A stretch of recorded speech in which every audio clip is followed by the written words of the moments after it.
اعوذ بالله من الشیطان الرجیم بسم الله الرحمن الرحیم. قابل قدر سامعین و ناظرین، یوه مسله دغه دی چې مو مثلا مړي ته غسل ورکوو، ویلې ورکوو، یا چور باندې لاس کیښللو، هغه باندې غسل ویلې واجب دی. دغو دوو مسلو په حوالې سره زه بحث کوم، خو البته یوه شی چې دغه مسلې نه مخکې تاسو ته ذکر کوم هغه دا دی چې څومره د فروعي احکام دي دغو کې فلسفې لټوله، ریزن لټوله، خو د بندګۍ سره جوړ نه خوري. یعنې مو ته نه دی پکار چې مثلا فروعي مسایلو کې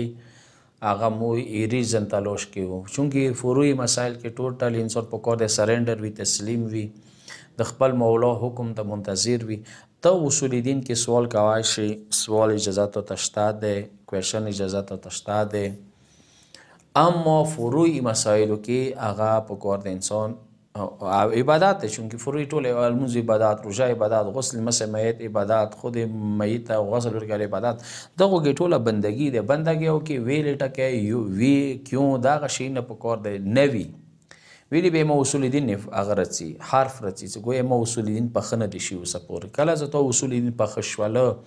خدای ته ومنل څنګه حکمت ولا دی، خدای ته ومنل څنګه عدالت ولا دی، خو هغه حرف صلاح عدالت بنیاد باندې هر کار حکمت بنیاد باندې دی، الموز دی، روژه دی، کوم یو شی دی پکار دی زی هغه انګل سره اکسم سره دی خدای حکمت بنیاد باندې دی. اوس زه ریزن که نه وم خبره بلکې ځان نه کوم خبره هغه به یا بهتر وي. خو به هر حال یو متداول هغه دی دوو مجتهدینو نصر مکارم شیرازي، استاد جعفر سبحانی څخه دوه زنده مجتهدین دي، هغوی یوه تجزیه دي په باره کې کړې دی، خو هغوی یې داسې چې د کومه مو کړي دی دا یې داسې نه شي چې 100% همدای فلسفه ده، کیدای شي دې ریزن یو بله وي. وخت سره جدید میډیکل ساینس د کمیابی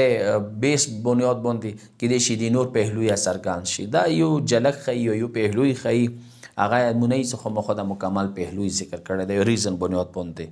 هغه کې یو شاید دا دی چې اول موږ کله مړي ته غسل کوو کسه نورو اقوامو مذاهبو مسالکو نه هټ کر، اسلام نه هټ کر چې کوم دي هغوی په نسبت اسلام د مړي ته ډیر احترام کوي. تاسو که نیټ نه سرچ وکړئ ځنه مړي دي هغه پوس غره باندې کیږدي، هغه مرغوي یا د نور کوم هوایي مرغان رڅي هغه خوري، دا یو انسلټ دی دغه مړي. یا صندوقي خاک چې ته یو غره سي کوړه کی،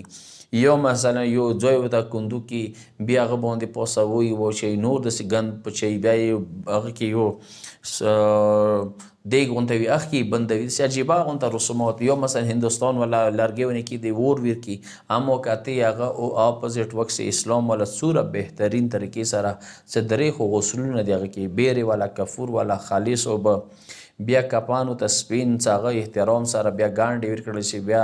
ښه احترام سره کابر کې کیښلله، دغه یو احترام والا پهلو یا ډیرو کې موجود دی. که چیرې مو مثلا ایدی هغه بدن چې رسیمونه هټ کر وایو کنه، یعنی احترام پهلو یا د کې مد نظر دی چې هغه احترام وشي، هغه مړي چې هغه یو د مسلمان مړی د هغه مغور احترام لایق دی، چونکې هغه ټول عمر لا اله الا الله محمد رسول الله کلمه اسلام دین توحید ولایات اهل بیت المونز روژه دا ټول شی نه اکسپټ قبولي کړي دي. دغه بیس باندې مو دي د کپان ورکړلو که د غسل کو یو احترام ورکړلو، جنازه څټاوسې ورو ورو قدمونه خستله، دا ټوله یو احترام پهلو او کې مد نظر دی. اوس دین علاوه خود دغه څه بیا چوک ور باندې لاس کیږدي هغه ویل غسل واجب دی. خو کسه ګرم دی مړی کته ور باندې لاس کې خو بیا ته نه غسل نشته، که ته غسل ویر کړلو درې کوم غسلونه بیا در نشته، دا غسل هغه ټایم کې چې دا بدن کله سوړ شي هغه ټایم باندې دې ته بیا غسل ورکول واجب دی. خو اوس معلومه خبره ده چې څوک مړی وشو، یا پلار مړ شو، یا ورور مړ شو، یا زوی مړ شو، مور مړه شوله، هغه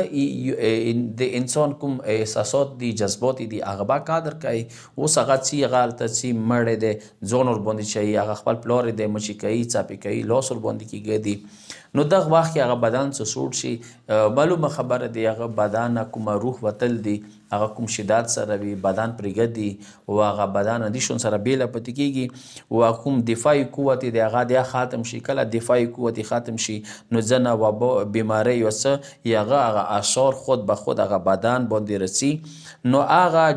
کوي قسم هغه کوم جراثیمي ښایي حفظان صحت اصول بنیاد باندې پکار ده چې دا سړی بیا غسل وکړي. دې ته مو مسې میت غسل نه ویلی شو، په کار د هغه غسل ده وکړي. هم مو هغه احساسات و جذبات خیال ساتو، خیر بیا د مور دی پلار دی ته ورباندې ځان چوی چې تیمه چې کوی چې بل طرف نه پکار دی دا مسې میت غسل هم وکړي. نو دا شیونه مد نظر دي، دی وجې نه څه کیدای شي حتی روایتو کې هشته څه مثلا ځنه روایتو طرف باندې د اشاره دی چې هغه دوره پریشر سوي د روح بدن نه وتله او پرېخلله څه هغه راګ نه هغه مثلا هغه ویښته نه مثلا څه کوم د هغه جراثیم راوځي هغو جراثیمو طهارت دپاره که څه اسلام دوره کړی څه بیرې وله پخوي کافور وله وي ته دا څه هغه ټول جراثیم یوې غنټې دپاره یا 2 غنټو دپاره یو ورځې دپاره یا 2 ورځو دپاره څه هغه غسل حالات کې دی مغه پاک شي که هغه نه بعد طلوس پکې خو بیا د غسله نه واجب کېږي یعنی هغه جراثیمو سره مړه شي. واخر دعوانا الحمدلله رب العالمین.